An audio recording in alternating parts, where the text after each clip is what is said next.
Okay, let's solve the mystery. Why don't kids listen to their parents? I've got 3 great ideas that are going to help you be a better parent.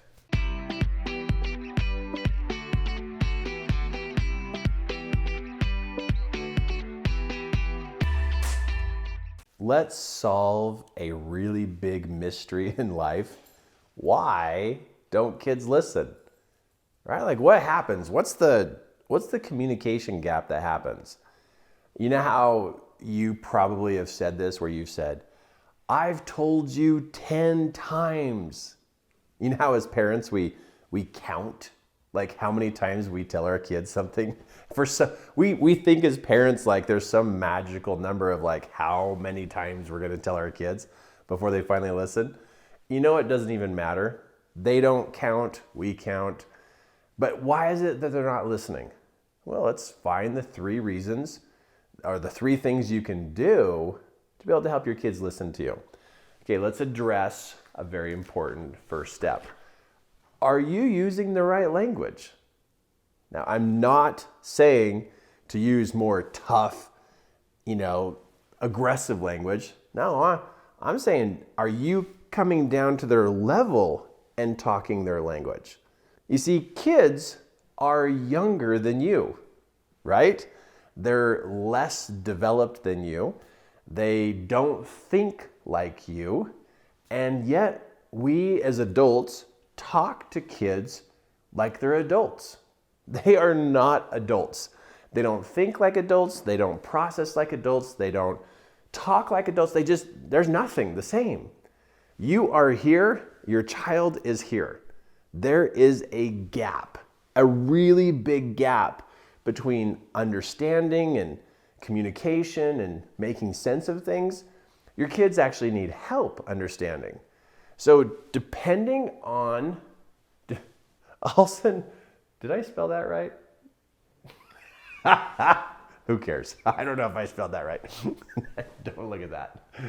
But I just want you to know there's a language barrier.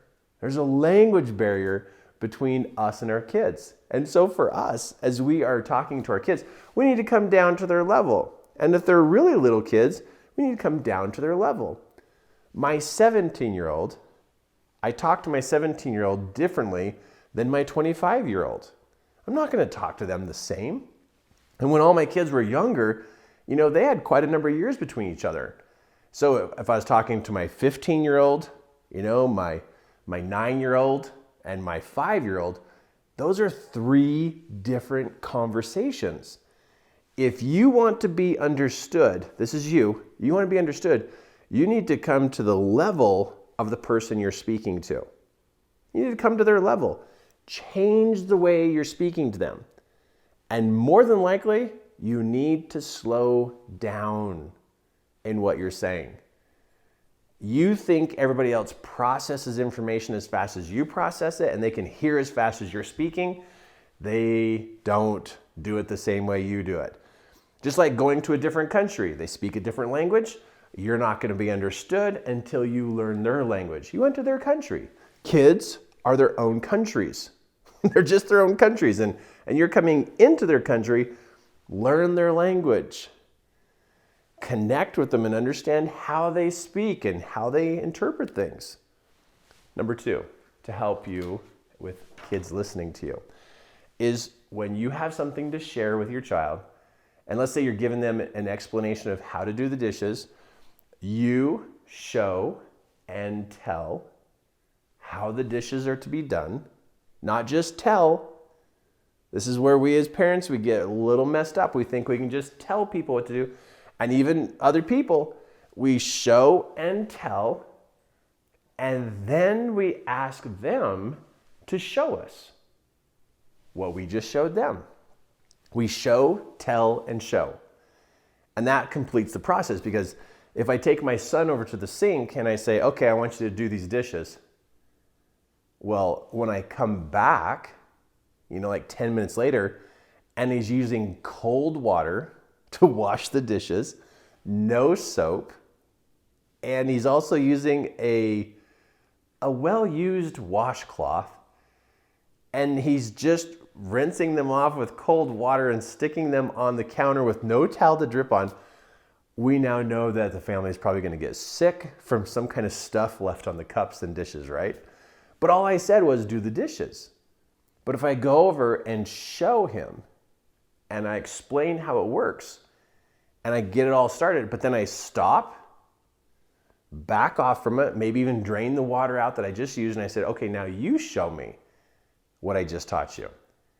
And now I can find out what he heard and what he missed. This piece right here, that piece right there, you have your child then start to do the activity, either cleaning the room or cleaning up the bathroom or doing the dishes or putting their clothes away. You show them how to do it, tell them how to do it, and then they get to demonstrate that they were listening to you. And right there, they right in front of you will show how well they listened. And if they missed something, then you can go and correct the part that they missed. But a parent who gives information to their kids and then walks away thinking that they got it because the kid's still standing there staring at them, kids don't listen. We have to help them listen and then help them take that action so we can see how well they learned. Powerful. Show, tell, and show. Okay, the next one is this. Explain to your children why. Why do we wash dishes with warm water? Why do we fold our clothes? Why do we pick up our dirty clothes off the floor and put them in the hamper? Why does your backpack go on the hanger and not in the middle of the kitchen floor? Now, you most likely are going to have to repeat that information most of their life.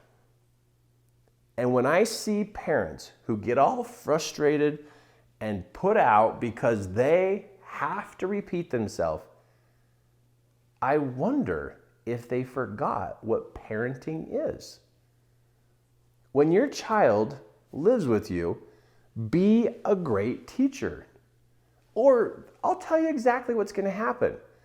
If you get all upset and you think your children are supposed to be perfect and do everything right because they're supposed to hear you the first time and do it all right, you know what's going to happen when they get old enough? When they get old enough to move out, they're not going to want to talk to you because you're not a good teacher. They're going to consider you someone who's a nag. They're going to consider you as somebody who's critical. And so we're parents, and that makes us instant teachers. And as a child's growing up and we learn their language and we show, tell, and show, and they show us after we show and tell, and we explain why. Some kids, it settles in and it makes sense to them. Some kids, it takes longer. All kids are developing different stages.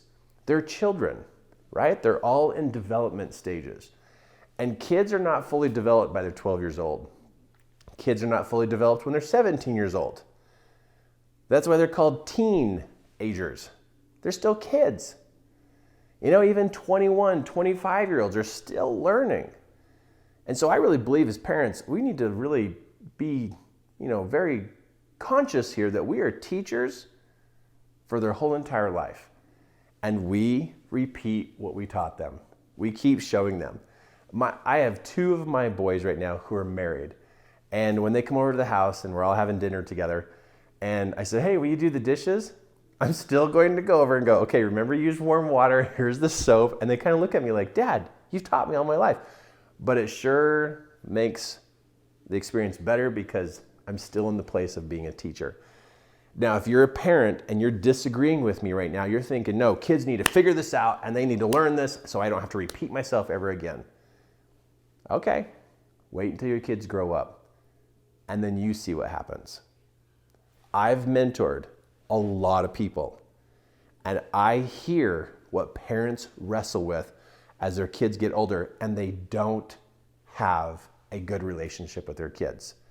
You are developing a relationship with your children and you're developing a relationship that you are a great teacher. And so for the rest of their lives, if you be a good teacher, then what happens is that they will come to you for advice. They'll come share with you what's going on in their life. They'll share. They'll stay connected to you.